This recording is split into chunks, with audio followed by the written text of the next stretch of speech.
How are we going, everyone? A lot of emails have been coming through asking me how I like to prepare my garden soil, and I said I was going to do that with the raised bed, but I haven't finished building it yet. Been doing a few other things in the garden, so by the time I get to build that, I thought in the meantime I'll show you what I do as far as preparing the soil that I have. And in this case here, I'm going to work with the soil that I've just taken out of this bed. I'm not sure if you watched the earlier episode where we removed the soil. I've got it sitting on plastic for now so I don't get the weeds underneath the onion grass coming through. But if you look at this soil closely, apart from some of the roots that we've dug up from the trees coming through like that and weeds, it's quite sandy again. Is that easier there to see with the light on it? Look how sandy that is. It's just dry, water doesn't absorb into it. You can see I've had straw put in the past, but over time, any organic matter that I've added into it has broken down and basically it's gone back into its sandy state. A couple of little clumps here or there, but nothing enough to say that this soil's got enough body in and texture. What makes good soil?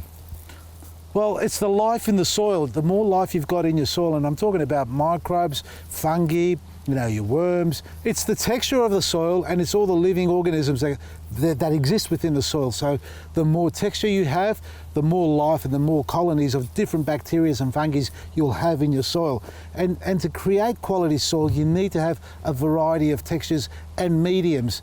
So you have your sand, you've got your clay, you've got your stones, you've got your mulch, your carbon, you've got your manures into it as well. And all that brought together should have what we call friable soil. This is not friable soil.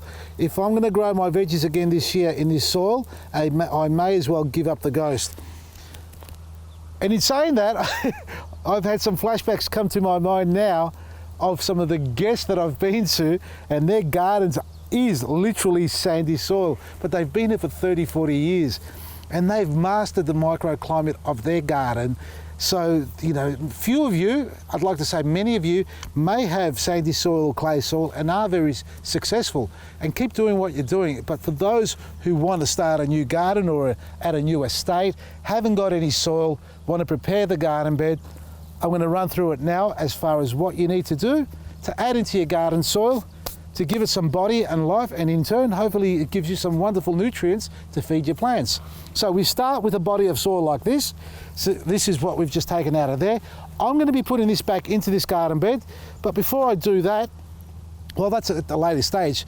What I'm going to do now is take this section here, about this much, and I'm going to convert this into something unbelievable, folks. So what I've got here is some bark that I've had sitting in a pile out in the paddock. It's been about 2 years. This is a forest mix, a native forest mix. We've got all different grades of bark in it. Have a look at this. This has got sticks, bark, wood chips, branches, and even some soil in it that's broken down. Well, it's actually not soil, but it's just decomposed to the point where it's turned into a beautiful medium. It doesn't stick to the high heavens, but rather has that freshness in it, that smell of freshness. Now, folks, if you're going to be handling soil and you're worried about your immune system, always put your gloves on and obviously put your mask on as well. But for me, well, I'm going to take my chances with the natural way, get my nails and fingers into it. Now, this is breaking down. At the end of the day, this is what I want to have in my garden bed. I can probably plant in this as well, but you know what? I want a little bit more finer texture in it, so a little bit more body, so that when I actually squeeze it, it doesn't collapse away like that. That's a little bit too coarse and too loose for me. So what we need to do is get something in between that sandy stuff we got over there and this really loose barky stuff. So that's the bark we're adding into it. Over here, I have the chicken manure and the pine shavings that's come out of our chook house. Now that's been sitting in the compost bin and you can see that's breaking down beautifully. It doesn't smell like chicken manure would when it's fresh, so that's been in there for about a month. It can do a little bit more, but I'm not going to put a lot of this stuff into the bed. You can see a few feathers there as well. Now to the other side here, or to the side here, I've actually got manure from a local garden supplies. That's chicken manure as well. So you can see the texture, how different that is. And it really depends on who's preparing it and where you're getting it from. That's a lot. Well, I don't know what that is, but that is chicken manure. There you go. It's a different texture altogether. That's obviously aged a lot more, so it's broken down a hell of a lot more. I'm not going to do a pH test on it, so I dare say that'll be less acidic than what my stuff is. This has also got a beautiful texture. It does form, but look, it's a bit stringy. So again, we're adding this for the nutrients because we need the manure to create the bacteria along with the bark that we're putting in. And I'm also adding a small handful of our worm castings. This goes a long way, folks. So we're going to put a lot of this wonderful microbial bacteria stuff that the worms create for us back into the garden as well. So per, let's say per square metre or so, we're going to put a couple of handfuls of that. The biochar as well, because that really, this is charcoal at its purest form, inoculated, and that's going to be added into there, and that helps the microbes sit inside and live longer and keeps the soil aerated as well. So if it starts to bog down, which I doubt it will in this case, it won't, but for soils that are a little bit heavy in clay, that's a great product. And of course, you can't go growing or preparing any garden bed without your black grit. This is your phosphate, silicate, calcium, magnesium that's got everything in it. So this is an amending fertilizer. It will control the nutrient levels in your soil, so you can never over fertilize your garden bed. You can under fertilize obviously by not putting anything into it, but this will be there to help your plants develop big, strong, healthy roots, lots of flowers, lots of fruit, and lots of beautiful flavours coming through. So the vegetables as well will be big, juicy and flavoursome. So let's get into it. So in a garden situation, normally you would dig on average, this is the general rule of thumb, dig to the depth of the shovel. So I'm using a big ass shovel here. This is a square mouth shovel. I'm not using our little border shovels because we're going to be doing some big turning over. So the shovel's depth, 35-40 centimetres in depth is what you want to go. This is a little bit obviously less in depth than what we're going to be doing, but for the purpose of the demonstration, I'm going to use this sample. So remember, the depth of your shovel is what you're turning over. Do not go halfway down into the soil because that is nowhere near enough. So first, adding your bark, well, you would add a 50-50 portion, maybe 40 bark, 60 soil, but we'll only know exactly how much we need to add once we start adding it. So just spread this out a little bit because I can, because in my case I've got the room to spread it out. And let's just start shoveling in this beautiful stuff. Look at that. So I'm going to add about half of this into this area here because it's about, that'll be about 30-40% of it, a little bit more. Normally we don't have plastic at the bottom, so just got to be careful I don't tear the plastic and end up mixing it through.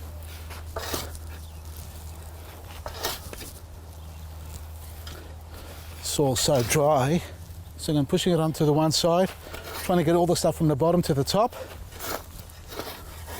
and then I'm going to mix it back the other way again. Anybody who's ever mixed concrete or even made their own compost will know perfectly well aeration is the key factor here, and to get the good blend into it. So if it was really boggy and you can't turn it over, and that means you've got no air in it, it means that you're not blending it. This is the same process those big corporations who produce compost and potting mix and soils do.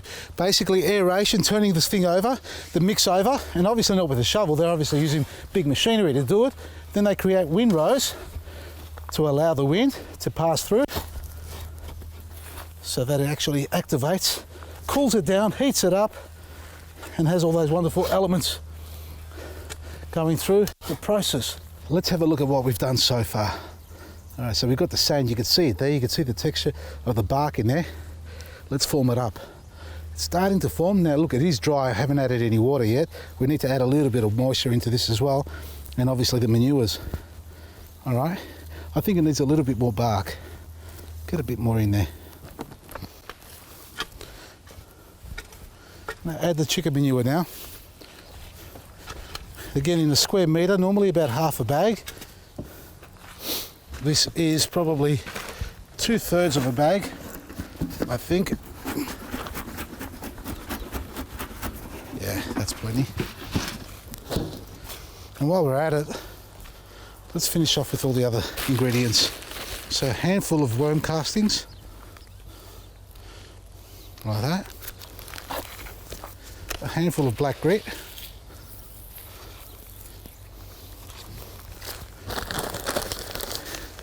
and a handful or two, actually 2 handfuls of the biochar. And that's it. All right, let's blend this up and see how it turns out. Now it is very dry, folks, So it still looks very sandy. But like anybody who does a bit of concrete and mortar mixing, you never add the water until you've blended it nice and evenly throughout. All right, let's do a quick test. I'm leveling this off like that for a second. I'll do the same over here. And let's add some water and see what happens.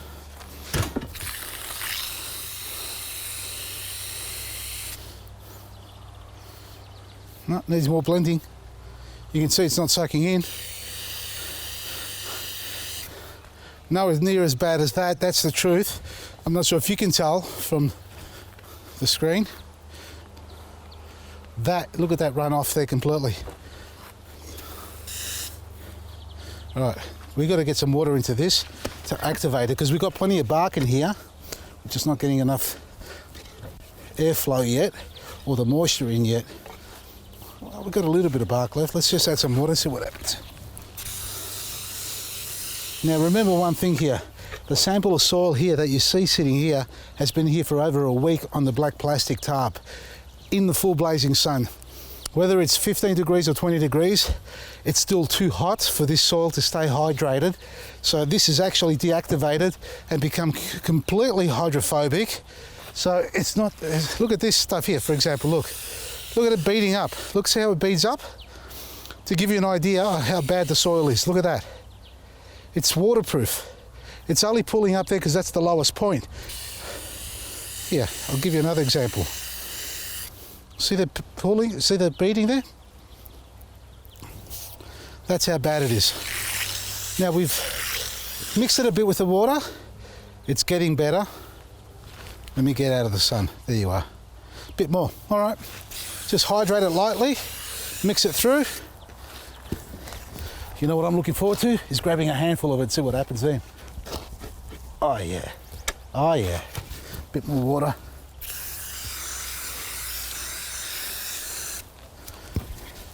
Good things take time, folks. Have a look at this, eh? How much better does this look? A little bit of water and turning over, folks. Oh, nah, seriously, look at this. Now, look at that. Breaks away, look at it, look at it, look at it. That is delicious. You can put this on a plate, take it into the kitchen and serve it to your family. Don't do that, I'm joking. You're serving this to your veggies and your flowering plants and everything else you love. So, we got the pine.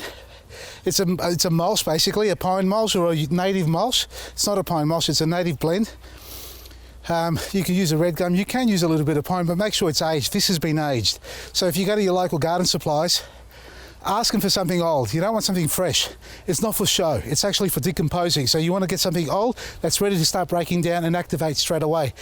Aged animal manure, you can use chicken, sheep or cow if you like, goats if you've got that manure available to yourself. You need your worm castings, your pure biochar, your black grit, and basically elbow grease. Get into it. This is about 1/4 of a cubic metre or so, maybe half. No, it's about 1/4. But you can see the texture. Let me show you one more time. Look at it. It's almost like I've created my own clay. And that's bonding together beautifully. And it breaks away. It's got all the wonderful textures that you want in it. And folks, wear your gloves if you're paranoid and scared. Not paranoid if you're scared about the microbes and all things like that. Last thing I'm going to do, just to see if I can create the texture in this and get some moisture back into it, is I'm going to add water and turn it over, just as I did with that pile there. And let's see what this turns out to look like. You know, at the end of the day, maybe everything I've just done is a waste of time. All it needs is aeration and water. We won't know until we try. Yeah, no worries.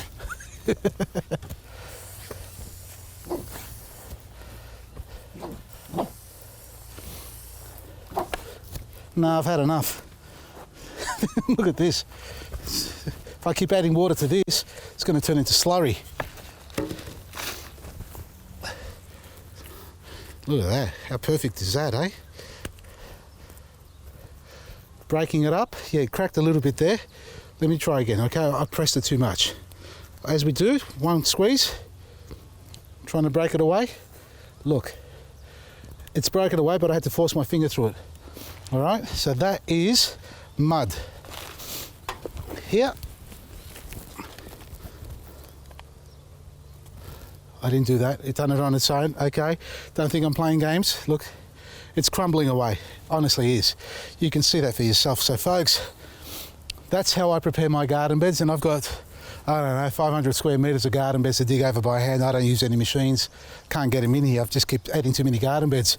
So if you're going to do your garden bed, your bark or your mulch, your manure, black grit, worm castings, biochar and elbow grease. Just turn it over and keep turning it over until you get the beautiful texture. Add the water if you need to get it running, mixing in properly and absorbing and bonding properly together. You can get all this stuff on our website, Vasily's Garden. Not the bark or the manure, but you can get the compost, biochar and all the other wonderful stuff at vasilysgarden.com. We're not going anywhere, so remember that's my birth name. Our website's staying the same, so if you think that I moved to another platform or anything else, you're mistaken. So it's vasilysgarden.com, up to 70% off on a huge range of online products. Take advantage of it. And the bird netting and the wildlife-friendly bird netting and the insect netting, we bought bulk of that stuff in our warehouse, but once we run out of that stuff, we won't have any more till early next year, and by then it'll be way too late for you to cover your plants. So if you haven't got your netting, order it now while it's discounted and cheap enough. Get ready for protecting your plants. vasilysgarden.com. From me, Vasily Maresi. Get back into your garden. I'll see you tomorrow.